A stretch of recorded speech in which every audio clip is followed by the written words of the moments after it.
Hello to all you folks who found this video. Thanks for watching. This interview is part of a series I'm doing to publicize the 2023 conference of the Committee for Skeptical Inquiry. The conference is called CSICon, and it'll take place in Las Vegas from October 26th to the 29th.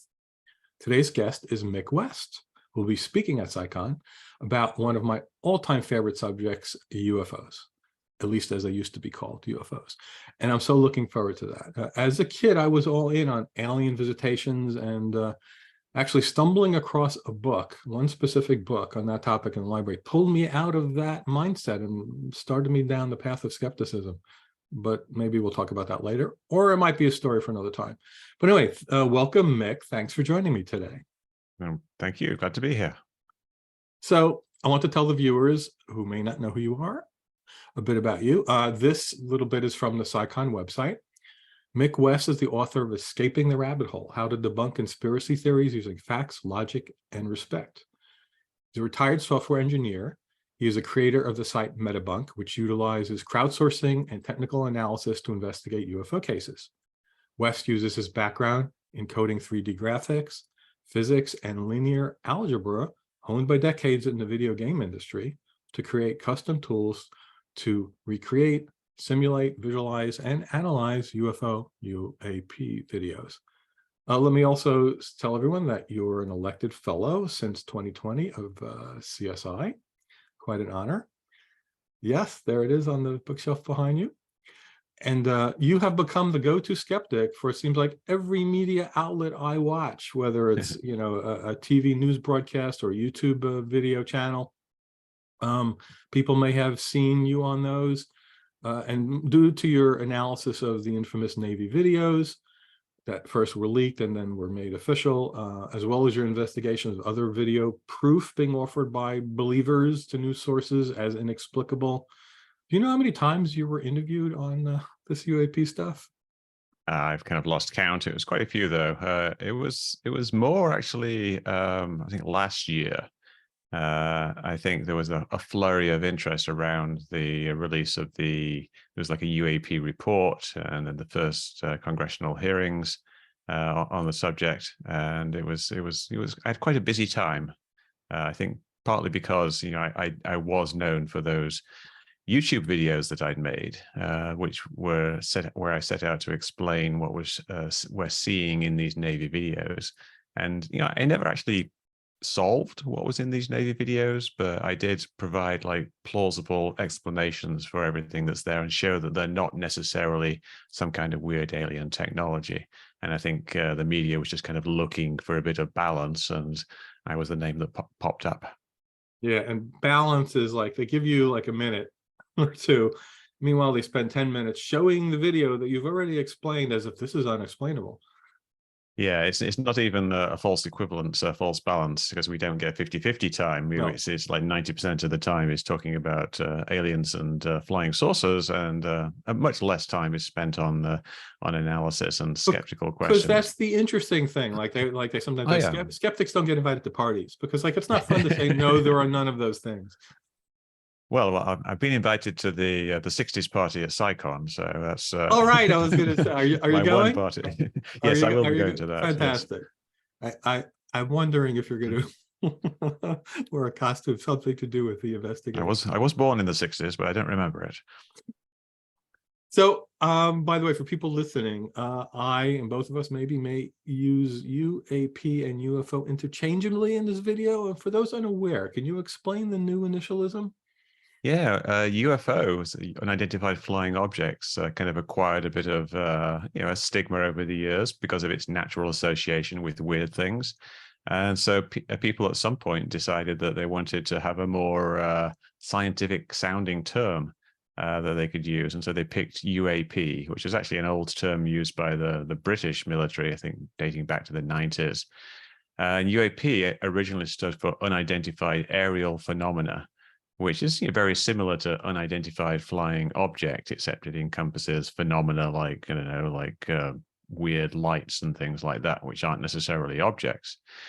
But then the UAP people they're actually really interested in underwater objects as well. There's this whole kind of little mini subculture of UFO culture who are like fascinated by what they call these fast moving objects under the water, fast movers, and so they for a while they said that the UAP also included underwater things, and then they decided, oh, let's just change the name again, and so now it's Unidentified Anomalous Phenomena, which is a very broad term. It kind of encompasses pretty much everything, anything that's a bit weird. I mean, a ghost could be an unidentified anomalous phenomena if you haven't actually identified it as a ghost. Quite true, quite true. It's kind of hard to get it, between it's too specific and it's too general. Yeah, I didn't like to change the initialism meaning for UAP because it was still assuming it was in the air. What if it's Venus you're looking at? Is Venus an aerial phenomena? Yeah, well, I mean, I guess it's up there. So yeah. in the old-fashioned sense, it is aerial, but yes, it's not atmospheric. So it is different. And of course, there are things people post as UFOs which end up being things like reflections in windows. Yep. So I guess in a way, it's a little bit more honest in that it gives a nod to the fact that you're not necessarily looking at a flying object. You're looking at something that's up there that you can't identify. And it could be any number of things, especially if you're looking at it on a video, where a lot of these things are actually video artifacts, things like lens flare and things like that. A small percentage of them are actually lens flare, and then some of them are planes, which are objects, and some of them might be things like planets. Planets do show up quite often, like Venus. What specifically your background and skill set in video gaming, puts you in a position to do these analyses? Well, some of the stuff you listed there and in my little bio on the CSICon website is the type of mathematics and analyses that you need for taking a video and figuring out where everything is in 3D space. Like video game programming, when you're making a 3D game, you have an internal model of the world in the computer, like it's basically all the positions of things within the world and some other information about what they should look like, the texture on them and the color and things like that. But the key thing is the positions. So you've got to take those positions and then you've got to translate them into like a 2D screen. So where exactly does this point lie on this 2D image? And it's very straightforward math, a lot of it. And there's also another aspect of that, which is how things move around in 3 dimensions. You've got these positions in 3D space, and then you have its velocity, which is the direction and the speed it's moving in. And then you have things like acceleration due to gravity, and then the force of a jet or whatever it is. And you do what's called linear algebra, which is basically just kind of adding together these 3-dimensional things. Rather than adding together 1-dimensional numbers, you add together 3-dimensional vectors, and you do various mathematical operations on them. But that type of thing is actually fairly straightforward. It's not too complicated, but you do a lot of it when you're doing video game programming. And because you do a lot of it, you get very, very familiar with how to do solve certain problems. And so when you're presented with something like a 2-dimensional thing of a UFO, you want to figure out, what does this represent in 3 dimensions? How far away is this object? What direction is it moving in? How fast is it moving in 3 dimensions? Not just how fast is it moving on the screen, but how fast is it really moving out there in the real world? And that's just the same math that I use for video game programming, but in reverse. You just take the same thing and you flip it. And then you have to do some other stuff to figure out how far away things are, but it's basically all the same math and the same set of problem-solving skills that I used in video games. We're watching you describe, your investigation analysis of that type. To me, it seems obvious, but I'm a mechanical engineer. I've also dealt with these kinds of things, but it seems to a lot of people, like they look at these. Something is going by fast on the screen relative to the background. Well, it must be moving at hypersonic speeds. There's no other explanation for this. And I don't understand why that is obviously not true. But that is the assumption people make. And like I've even seen, I've heard the audio recordings of the pilots. Look at that move. Yeah. It's like, well, how come you don't understand this if you're flying a jet?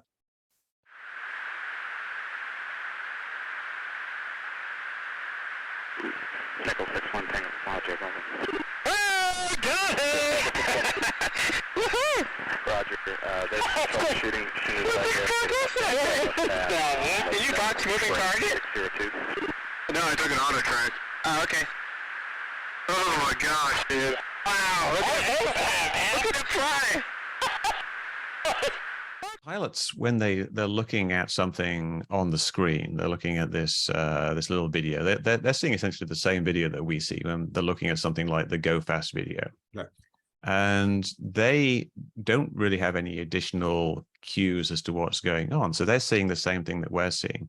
And the thing is that a object that is just hovering in space, like halfway between you and the ocean as you're moving very fast past it, looks exactly the same as another object that's a bit bigger, twice as big, that's actually down by the surface of the ocean that's moving really, really fast. There's no way of actually telling what the difference is between those two objects unless you know how far away that particular object is. And in the case of the Go Fast video, we actually do know how far away it is because that number was on screen and you can do a little bit of math to figure it out. But the pilots were just going by what it looked like, which is a perfectly reasonable interpretation. And a lot of the time, individual people, they go by what something looks like. So they see, say, a white dot and it's above a tree. They assume it's actually above that tree. It might not be, though. It could be something that's a lot closer. It could be something that's a lot farther away. It could be Venus, right? It could be thousands of miles away.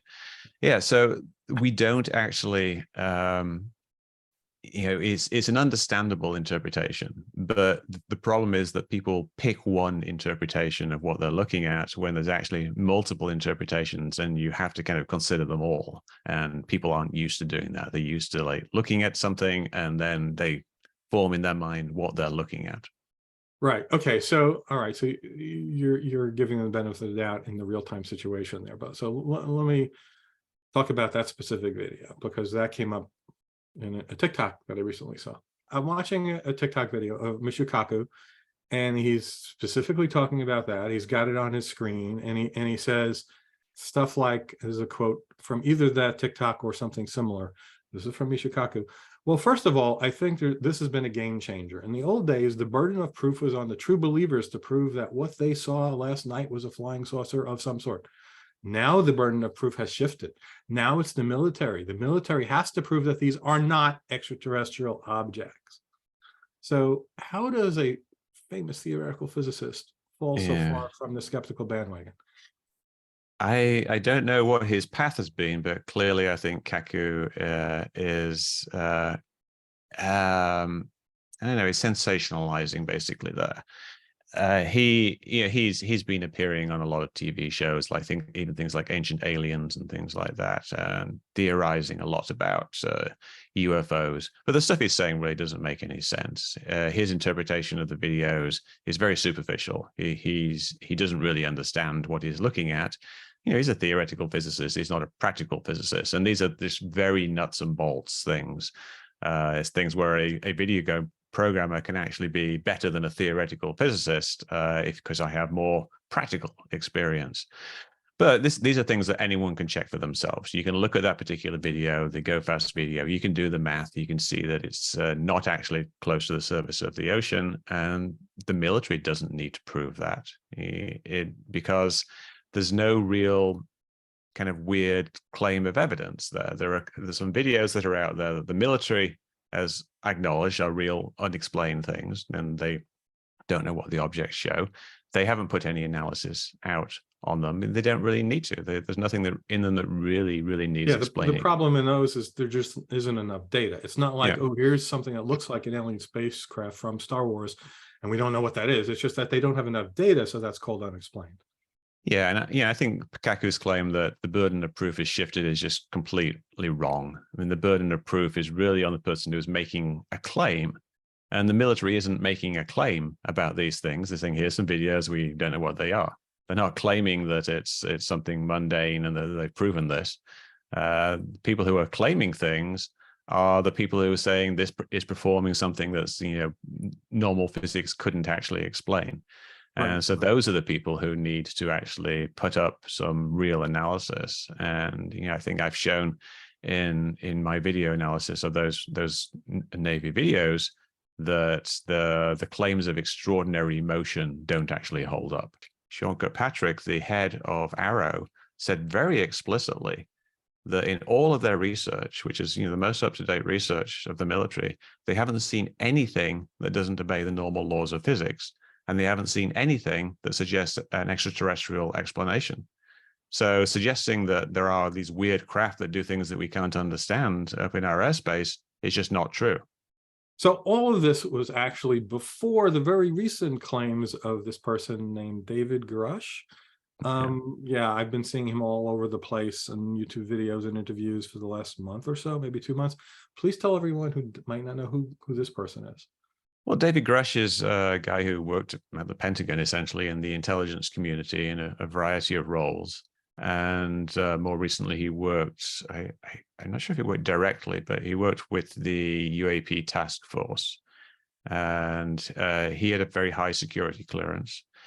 And most recently, he came forward and made the claim that the government has a secret program of reverse engineering alien technology, and that the government has several crashed or landed flying saucers, some kind of alien craft, and that some of those crashed flying saucers included bodies of aliens, and that there's been this secret program of reverse engineering of alien technology that goes back to the 1940s and 50s, and we're in essentially an arms race to reverse engineering alien technology with the Russians and the Chinese and possibly other countries. Oh, so they have craft too. These aliens are Yes. sending these interstellar vehicles from God knows how many light years away, and then they crash when they get to Earth. Indeed, yes. It's a large number of essentially outlandish and ridiculous sounding claims, but he is being taken seriously. Yeah, because of his position. Because of his position. Like the thing is that he doesn't actually claim to have any firsthand knowledge of any of this. What? Wait, he's making all these claims with no evidence? He has been told things by other people, and he has been shown documents and possibly photos by other people, although I think he said at one point he hasn't actually seen a photo of an alien craft, but he's been assured that these things are true. He's someone who's essentially relatively new to the UFO culture. He says he wasn't really interested in it at all before the 2017 article in the New York Times. This was this famous article that kind of revealed these UFO videos that came out, and also the existence of a previous program that was studying UFOs, which is a whole other story in itself. And he got interested in it because of that, but he didn't really do anything for a couple of years. And then I think around 2019, he got invited to join the UAP task force, maybe a little bit later than that. And so he became like a liaison there, and apparently he started knocking on doors, asking the wrong questions, and discovered this secret program, which is called the program. And this is what people refer to it as, because it's the one big program that they have. By the way, there's a Wikipedia article for this topic, and it says he is the co-lead for the UAP analysis at the NGA. I don't know what NGA, National Geospatial Intelligence Agency. There we go. Yeah, so he's not the co-lead of the UAP task force. It was that part of the government who was liaising with the NGA, the National Geospatial Authority, I think, something like that. Never heard of them. They basically do like maps and satellite analysis and things like that, analyzing troop movements and build up of military bases and things like that in other countries, and presumably occasionally spot a UFO. But yeah, he got really into the topic, and he says that he tried to basically reveal what was going on to the Inspector General, but he got his security clearance kind of like degraded, and reprisals were carried out against him. So then he filed another complaint to a different Attorney General, Inspector General, the Intelligence Community Inspector General. The first one was the Department of Defense Inspector General. It's lots of Inspector Generals, and that complaint was deemed to be credible, urgent and credible. The second complaint, not the first complaint, the second complaint. And so he's basically been going through the process of trying to, I guess, clear his name, but also reveal this program. And what's happening now is that he's going to testify before Congress sometime before the end of July. So that should be very interesting to see what actually happens, because so far we've had a lot of talk and we've had zero evidence. So yeah, so if that hasn't changed, he'll be just talking hearsay. I was told this. Yeah, people. But he could name names. He could give location information. One thing that came out recently, he was interviewed by a journalist called Ross Coulthart. And Ross Coulthart is a journalist who does a lot of UFO stories. I think he's a big UFO believer. He strongly believes there's this program of UFO cover-up. So when he was being interviewed, it wasn't so much Ross like trying to get the story out of him. It was him and Ross kind of promoting the story together. But Ross recently made a claim about the evidence that he's seen from Dave Grisch and others, that one of the craft was too big to move. One of these crashed flying saucers was too big to move. So what the US government did was they built a giant building over the top of this giant craft. Yeah, there you go. There's a giant flying saucer somewhere in the world covered in a large building. So how giant are we talking about? Football field size. Oh, wow. Not quite like the aliens from V or Independence Day, but pretty big. Though. No, not city size, more like football field size, but still a big thing to hide and not have the local population notice when it crashes. One of the places that they suggested was this large round structure in Seoul in Korea, South Korea, and it looks kind of suspicious. But then you kind of zoom in and you see it's actually a VOR, like omnidirectional radar that's used for plane navigations. And they just built it on the top of the mountain. They want you to think, Mick. That's what they want you to think. Yeah, and it looks kind of cool in the initial photos because it's surrounded by vegetation. Then you zoom out a little bit, and it's actually right in the middle of this densely populated neighborhood. And I'm sure they would have noticed had a football field size flying saucer crash on the top of the mountain. Unless it has stealth technology, it was also invisible. Indeed. But then they'd be rather suspicious that they were building this giant structure on top of this thing that had crashed. Anyway, the point is, like, these stories are pretty outlandish. It'd be pretty awesome if they were true. Yeah, we did actually have aliens. It would be amazing, and I'd love it. Love nothing but like this just seems so unlikely. It's like, show me the evidence. Yeah, show me some evidence. Show me any evidence. But right now, it's all talk. No show. So let's talk about one more person. There is also coincident with Grisch's report. Maybe it came to my attention. YouTube, has this algorithm. Whenever you watch something, it says, "Hey, you might be interested in this." And I'm being shown all these Leslie Keane videos where she's being interviewed. She's a New York Times reporter, and she seems to be promoting Grisch's claims. What do you know about Leslie? Well, she's not really a New York Times reporter. She's had a few stories published in the New York Times, but she doesn't work for them. I think her co-author, Ralph Blumenthal, used to work at the New York Times, but neither of them currently do. So Leslie Keane, she was one of the three authors of the 2017 article called Glowing Auras and Black Money in the New York Times. And this article was what got a lot of people interested in ufology. What year was that again? 2017. So relatively recent. This is when the videos came out. I think I actually read that. People at work were sending me that. Yeah, it was a big deal, and a lot of people got sucked in. I spoke to a guy yesterday, a journalist, and he said that he basically went down a rabbit hole because of that article. He read it and then spent the next few years like being convinced that it was all true. It's in the New York Times. Yeah, and eventually he saw some of my videos and decided that, well, maybe there's a little bit more to this, and then started looking into it and came out of that rabbit hole.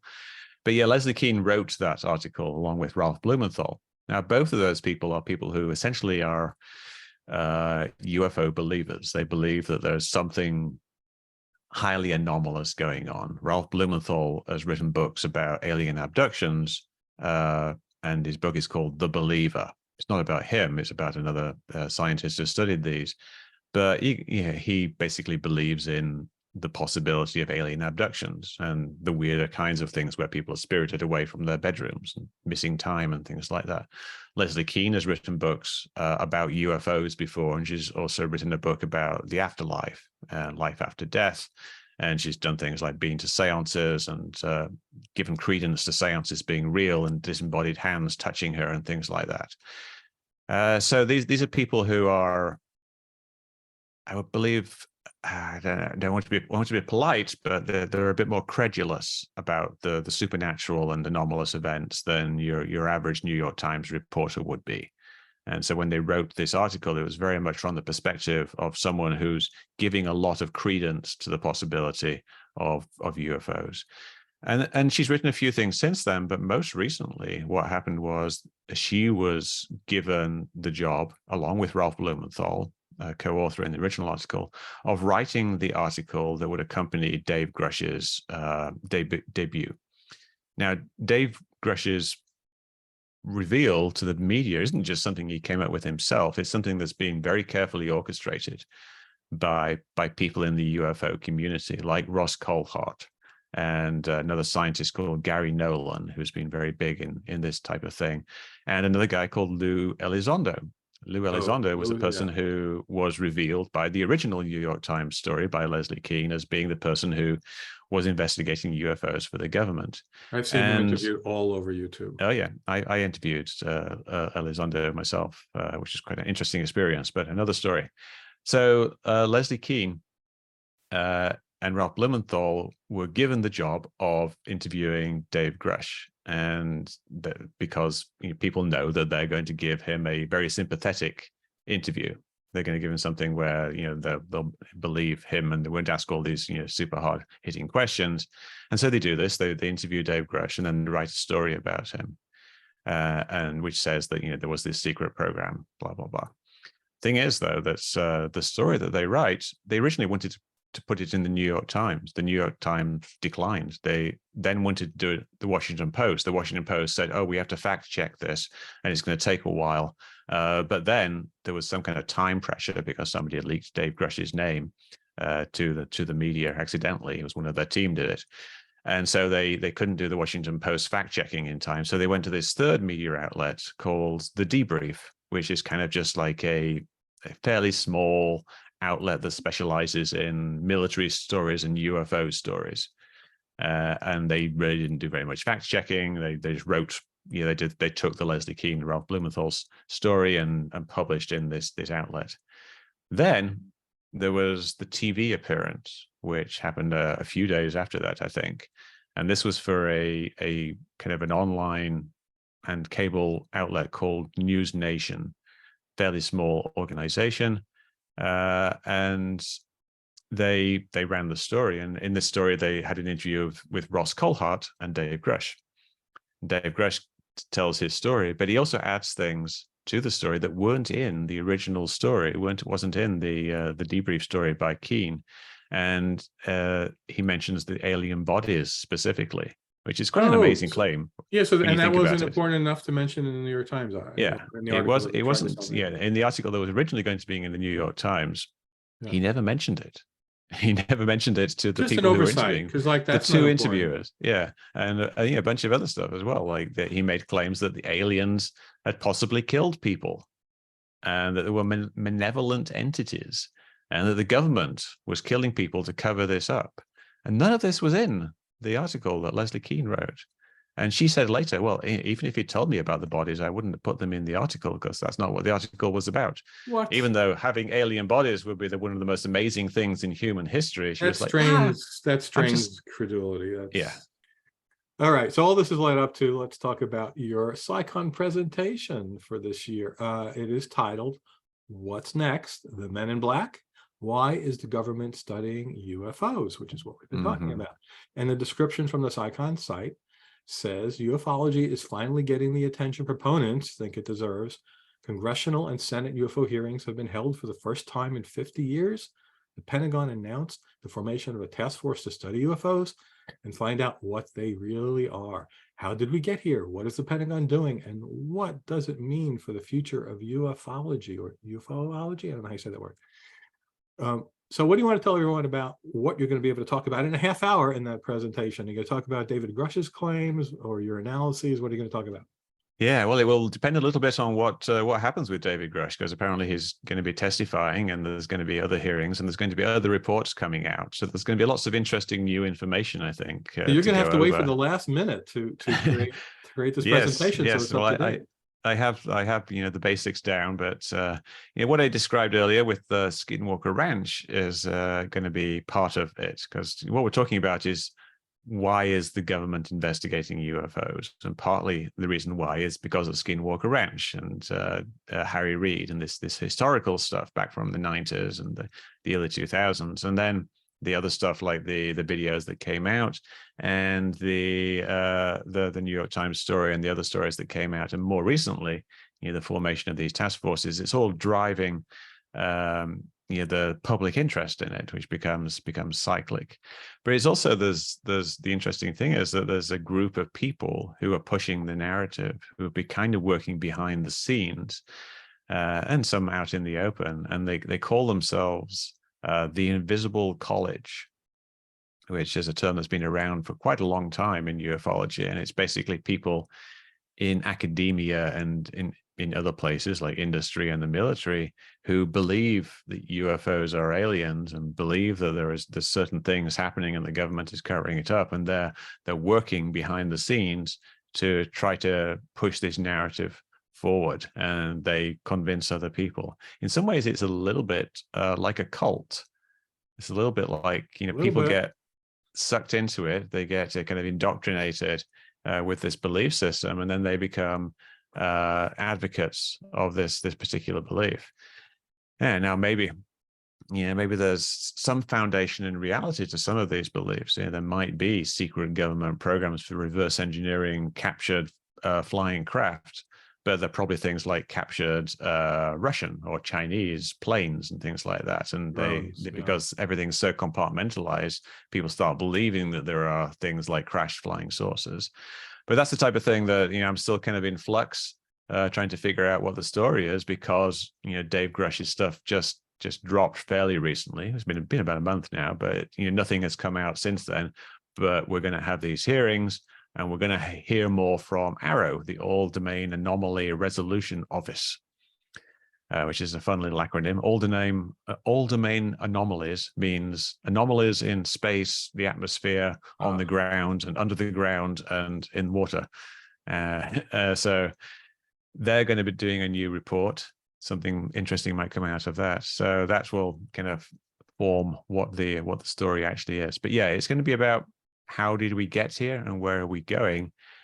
And I think a big part of where we're going is kind of a put up or shut up moment for ufology. It's ufology has been asking to be taken seriously for a long time, and now they finally are, and serious people are taking serious looks at what their claims are, and will it actually hold up to that scrutiny?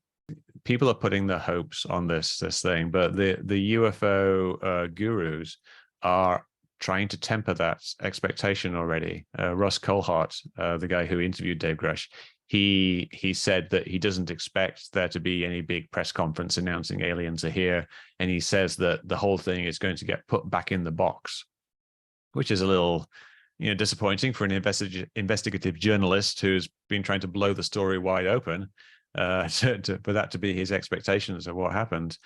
Especially when we're having congressional hearings and people are promised to look into it, and new legislation is being passed saying that if you have any flying saucer parts, you must give them to Congress within the next 6 months. And that's actually a legislation that is being going through the motions right now. Or else what? Or else you'll be in breach of this law. I don't know. I think it has like an enforcement provision. But the fact that there is legislation saying that you have to do that is something that's is something new, in ufology. The thing that occurred to me all through the last presidential administration was, Trump had no filter. He would tweet anything he wanted to tweet. Or now he's on another platform. But does anyone think that he would not have announced this information that he was privy to the world, then or since, Yeah, I don't know. I mean, we know Trump can keep secrets if they're his own secrets, and Yeah, perhaps but- if it was right. in his best interest right. to But this keep would be quiet about seen, this. in my opinion, by him as, look what I found out. I'm going Yeah. to tell everybody. Right? Yeah, Why would he think. not do that? Well, maybe the military-industrial complex didn't trust the president enough to tell him. That's There we go. what people say. It's a secret. It's deep state, obviously. There we go. Like, The deep state. yeah. You're right. And There that's what was he that would scene. say. Now you're right. In Independence Day, when the aliens actually were here, I remember they brought the president down to Area 51, and he didn't know about the aliens. Yeah. Right. Yeah, and that's part of the whole conspiracy There we theory, go. that it's so compartmentalized. Well, the theory goes that they've actually shifted it all to the private sector. So it's not actually within the Pentagon and Area 51. It's all at Lockheed Martin, which is a government contractor. Now, wait a but minute. I private work company. for them. I never heard any about that. Well, I couldn't tell you if I did, so never mind. Well, there you go. You see, you're covered by your NDA. You wouldn't be able to tell That's me if it's true or not. But yeah, that's the story. Lockheed Martin has at least one flying saucer in a hangar somewhere, and they've been trying to reverse engineer it for about 70 years, I think. Or I don't know if they've been around that long, but for a long time. Yeah, I'll have to edit this part out because I don't even want to mention that I worked for them. Right. And, I did or did not know. I don't know anything about these alien spacecraft that I saw. I didn't see in the basement. I'm not going to tell you. Well, ask your friends to knock on some doors. They'll. So, any plans to write another book? I'll mention that your book is Escaping the Rabbit Hole. Is that correct? Yes, Escaping the Rabbit Hole is actually the second edition of Escaping the Rabbit Hole. Just came out last month, and it contains 5 new chapters, and one of the chapters is on UFOs. Oh, I will have to get an update. I got your first one, and you autographed it for me at CSICon. Yeah, the other chapters are on election fraud claims, the coronavirus and vaccinations, and one other, QAnon. Oh, that is fantastic. So I'm trying to bring it all up to date with the things that were just kind of starting to happen or hadn't happened at all since my last book. UFOs have been going on for a while, of course, but I wasn't really that into it back when I wrote the first book. And So are you going to have all those up to books date. for sale at the conference? I'll be bringing a few along, but I don't know. Maybe we'll have we had them on the bookstore last time. I don't know if it's going to happen this time. I'll have to talk to Barry about it. Yeah, that's where I got it from. Yeah, definitely. I need the updated version, especially the stuff about QAnon and the coronavirus. That'll be very helpful for people I know. So yeah, so any plans to write a follow-up book specifically just on UFOs? Yes, there is. I would like to do it. I'm writing I have a document with not a lot in it other than research at the moment. And the book is going to be called provisionally The Anomaly Hunters. And it's going to kind of focus on the history and the people behind where we are now in ufology, how we got to this situation, how ufology is the way it is, and what's been going on over the last probably decade by the time I finished the book in ufology. Going back to things like the New York Times story, and before that, the Chilean Navy case, which was a similar type of thing in 2016. So yeah, it's gonna cover all of the new stuff in ufology. Oh, I am looking forward to that. Thanks so much again for doing this with me. Thank I've you. booked my Vegas trip, so I'm looking forward to meeting you there for sure in person again. I'll be there. Well, obviously I'm giving a talk, so I have to be there.